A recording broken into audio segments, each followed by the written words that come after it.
الانسان فی حسن تقویم، ہم نے انسان کو خوبصورت بنایا ہے۔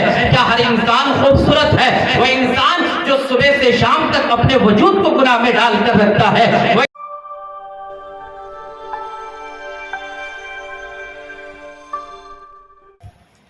کسی شاعر نے کہا ہے کہ گنبد خضرا کے دامن کی ہوا مانگی ہے۔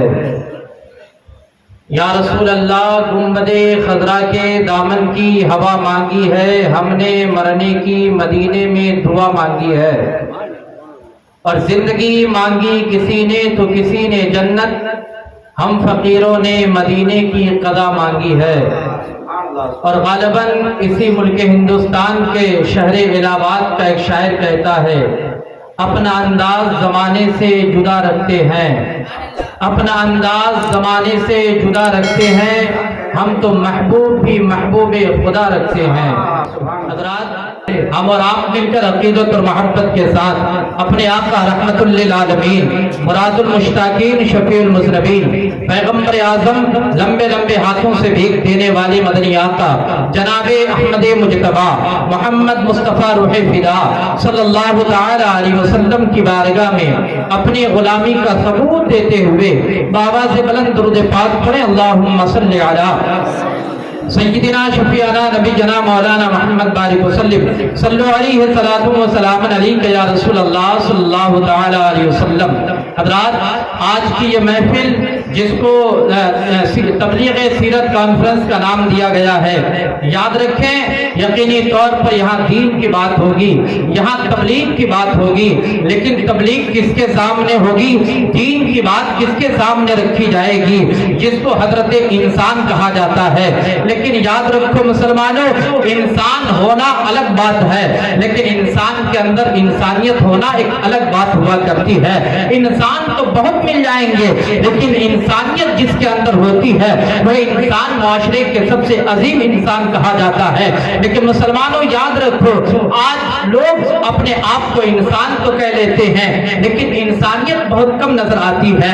آپ کہیں گے حاجی صاحب یہ کون سی بات ہوئی، کیا ہمارے اندر انسانیت نہیں ہے؟ میں کہوں گا نہیں ہے، آپ کے اندر انسانیت، لیکن یاد رکھو پیغمبر اعظم صلی اللہ تعالی علیہ وسلم کے فرمان کے مطابق ہم اور آپ اگر انسان ہیں، ہمارے اندر انسانیت ہو، انسانیت بھی ہونی چاہیے۔ اب ہمارے اندر انسانیت کیسی ہوگی؟ اگر ہمارے اندر انسانیت ہے ہم اپنے بڑوں کی عزت کریں گے، اگر ہمارے اندر انسانیت ہے ہم اپنے کمزور پر دست شفقت رکھیں گے، اگر ہمارے اندر انسانیت ہوگی ہم بیواؤں یتیموں کا سہارا بنیں گے، اگر ہمارے اندر انسانیت ہوگی ہم اور آپ کمزوروں پر ظلم نہیں کریں گے، بلکہ ہم اور آپ مصیبت زدہ کی یاور اور مددگار بنتے ہوئے نظر آئیں گے۔ لیکن آج ہم اور آپ جس سماج اور جس سوسائٹی جس برادری میں رہتے ہیں، آج ہم اپنے سماج کا جائزہ لیں، ہر کمزور کو دبایا جاتا ہے، ہر طاقتور کمزور پر ظلم کر رہا ہوتا ہے۔ لیکن مسلمانوں یاد رکھو پیغمبر اعظم صلی اللہ تعالی علیہ وسلم سے کسی صحابی نے پوچھا تھا، یا رسول اللہ مسلمان کسے کہتے ہیں؟ میرے آقا نے ارشاد فرمایا، جس کے ہاتھ اور جس کی زبان سے دوسرے محفوظ رہے اسے مسلمان کہا جاتا ہے۔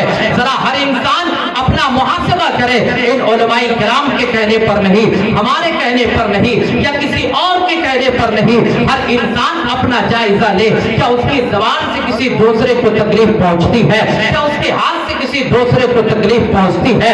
اگر ہم اپنی زبان اور اپنے ہاتھ سے دوسرے کو تکلیف دیتے ہیں، ہم انسان تو ہو سکتے ہیں لیکن ہمارے اندر انسانیت نہیں ہو سکتی۔ اور نبی آخر الزمان کے فرمان کے مطابق اگر ہم اپنے آپ کو مسلمان کہہ بھی دیں، لیکن ہمارے ہاتھ اور زبان سے اگر کسی دوسرے کو تکلیف پہنچے گی تو پھر ہم مسلمان کہنے کے حقدار نہیں ہو سکتے۔ آج ہمارا المیہ کیا ہے؟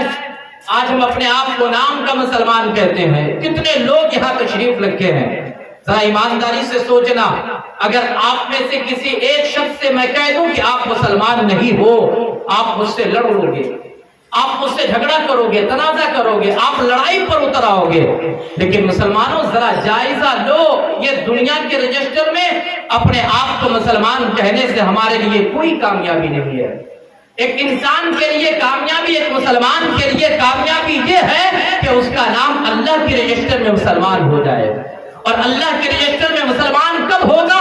جب ہم اور آپ شریعت